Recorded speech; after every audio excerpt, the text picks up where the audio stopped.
Some people consider 3 a.m. to be the spirit's time to communicate with us. Others think it's the devil's mark. Some even think that when you wake up at this time, someone is watching you. But if someone were to be watching you, how would they watch you if there were no windows or doors in the room you were in? There are many superstitions for what 3 a.m. could be. I'm going to tell you the real meaning of this worldwide time myth. While you sleep soundly, you dream. While you dream, you are unaware of your surroundings, unaware of what could be lurking in the closet, under your bed, beside you in the covers. Your eyes flutter open and you check the time on either your watch, cell phone, alarm clock, or simply whatever you have laying around that has the time displayed on it. But knowing the time doesn't really matter, right? You rub your eyes and blink a few times, adjusting to the darkness of your room. You hear the sounds of floorboards creaking, the sound of pitter-patter along the ground. I'm sure it's just a mouse, you think to yourself. Maybe it's just a mouse. Or a large rat. A very large rat indeed, to be making such loud footsteps. You dare not look over the edge of your bed, for you are paralyzed in fear. You're just scaring yourself. Enough already with this foolishness, you tell yourself. But is it foolishness? Or is there a reason to be scared? Are there monsters under the bed, waiting to snatch your feet and pull you under the bed when you get up in the middle of the night to use the restroom or get a drink of water?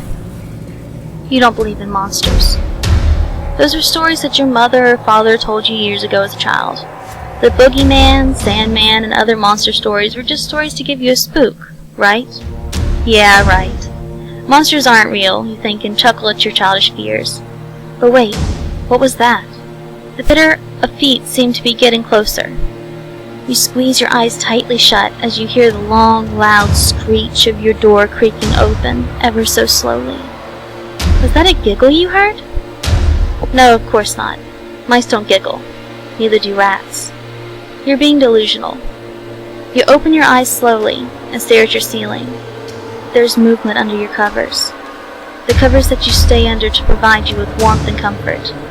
It's moving towards you slowly, in a crooked fashion. It looks as if it's limping beneath the blankets. You're frozen in terror, afraid to move or else you might give away your location.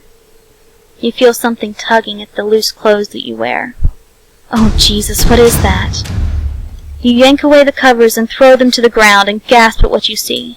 The creature is lopsided, grotesque in a way that makes your stomach turn in knots. It wears torn fabric that looks like hundreds of years old.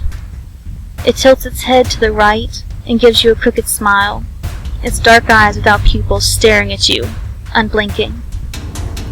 You slowly begin to push yourself up into a sitting position, backing away from the creature. This doesn't seem to bother it, though. It simply limps closer and closer to you until it has reached your leg. It pulls itself onto you and begins to crawl slowly, oh so slowly. It bears that crooked, toothy grin. Its gray skin hangs from its bony body. It smells horrid, a smell you've not come to face before. But you know this smell, even without having smelled it before. It's the smell of rot, but not like any rot. The stingy scent of rot, flesh and blood. What are you going to do? You think and lick your lips, eyes wide, not removing them from the creature. It's still inching its way up your body, coming closer and closer to your face with each limping step. You take in a deep breath through your nose and then release a scream so loud you think you've popped your own eardrums. The creature suddenly jerks its head towards the door and lets out a murderous cry. It quickly limps to the edge of the bed and jumps, landing on the floor with a thump. It rushes out the door and disappears into the dark of the hallway. You see, 3 in the morning is when the little things come out to play. When the little things decide it's your lucky day. When the little things show themselves, but don't let this deceive you. The first time you see them is almost certainly the last. You're lucky if you can get away safely. I cannot tell you how to deal with the little things, for they are everywhere. In every home, every hole, nook, and cranny in your house. How many you have in your home is not a question answered easily. All I can tell you is that there are many. They study you, and they plan your demise. No wonder they reek of death.